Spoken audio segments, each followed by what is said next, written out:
बीते दिन 29 नवंबर से लेकर आने वाले शुक्रवार तक विधानमंडल का शीतकालीन सत्र चल रहा है और बाकायदा विपक्षी पार्टियों ने सरकार को घेरने की पूरी तैयारी कर ली है।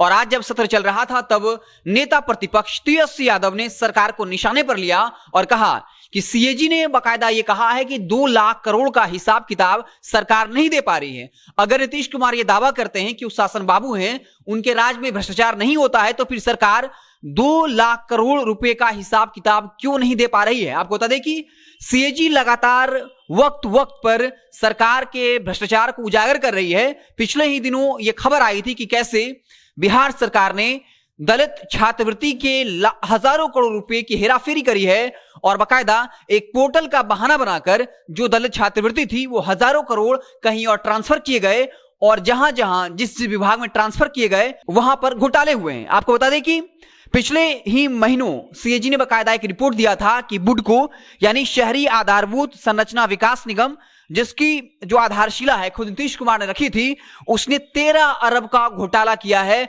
और इसका जवाब जब बुडको से मांगा गया तो बाकायदा सीएजी को उन्होंने जवाब देना भी उचित नहीं समझा और सरकार के पास इस बात का कोई जवाब नहीं है कि 13 अरब रुपए कहां खर्च किए गए। सीएजी जब लगातार सवाल उठा रही है कि 13 अरब का घोटाला हुआ है।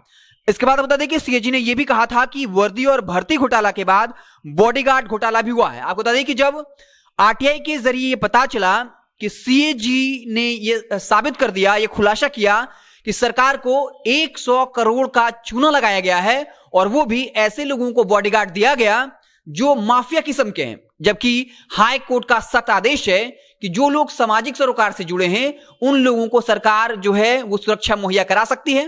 हालांकि ये भी प्रावधान है कि जिन लोगों को सुरक्षा मुहैया कराया जाता है उससे पैसा भी लिया जाता है, लेकिन बिहार सरकार ने माफियाओं को बाकायदा बॉडीगार्ड अवेलेबल कराए और इसके बदले कोई पैसा नहीं लिया गया। और सीएजी ने बाकायदा खुलासा किया कि इसके जरिए 100 करोड़ रुपए का घोटाला किया गया है, लेकिन इसका जवाब भी नीतीश सरकार के पास नहीं। इसके अलावा नालंदा गृह जिला में नल जल योजना में सैकड़ों करोड़ की हेराफेरी हुई है और उसकी तस्वीरें भी बाकायदा सीएजी ने वो सामने लाने का काम किया था, लेकिन इस पर भी नीतीश सरकार चुप है। और आज जब विधानसभा का सत्र चल रहा था तब नेता प्रतिपक्ष तेजस्वी यादव ने साफ तौर पर कहा कि अगर नीतीश सरकार वाकई में ईमानदार है तो 2 लाख करोड़ रुपए कहां खर्च हुए हैं, इसको लेकर बाकायदा लेखा जोखा क्यों नहीं दिया जा रहा है। आखिर पिछले 7 से 8 सालों से उपयोगिता प्रमाण पत्र जमा क्यों नहीं किया गया। उपयोगिता प्रमाण पत्र जमा करने का मतलब होता है कि सरकार ने जो खर्च किया है उसका ब्यौरा देना कि हमने इतना पैसा यहां पर खर्च किया है।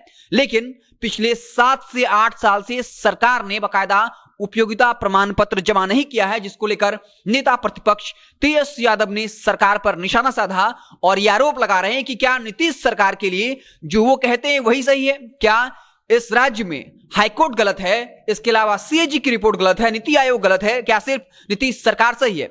सीएजी एक संवैधानिक संस्था है और वो कुछ भी यूं ही नहीं कहती, वो वेल रिसर्च करने के बाद ही कुछ बातें सामने रखती हैं और लगातार सरकार के हजारों करोड़ घोटाले को सामने रखती रही हैं। सीएजी ने ही सृजन घोटाले के हजारों करोड़ों का पर्दाफाश किया, लेकिन क्या सीएजी के दोषियों को अब तक सजा मिली है, क्या कार्रवाई हुई है।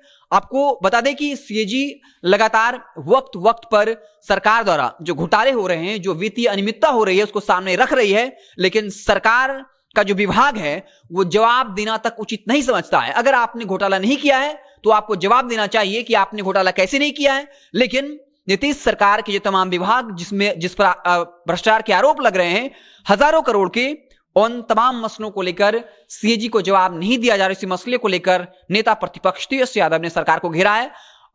शुक्रवार तक शीतकालीन सत्र चलने वाला है और विपक्षी पार्टी ने पूरी तैयारियां कर रखी है कि किन किन मसलों पर सरकार को घेरना है। खासकर शराब को लेकर, शराबबंदी को लेकर, सरकार के फैसले को लेकर विपक्षी पार्टियों ने सरकार को घेरने की पूरी रणनीति तैयार कर रखी है और आज करप्शन को लेकर सरकार को घेरा है और ये सवाल पूछा है कि जब नीतीश कुमार ईमानदार हैं तो आखिर वो 2 लाख करोड़ की जो हेराफेरी हुई है उसके बारे में लेखा जोखा क्यों नहीं जमा कर रहे हैं। तो देखना दिलचस्प होगा कि नीतीश सरकार जो है कैसे डिफेंड करती है कि आखिर वो 7 से 8 सालों से सीएजी में जहां जो रिपोर्ट मांग रही कहां खर्च किया वो कब तक जमा करती है। इसके बारे में नीतीश सरकार का क्या तर्क है। जैसे ही कुछ अपडेट आएगा तो हम उसे आपको इत्तला करेंगे। बहुत बहुत धन्यवाद।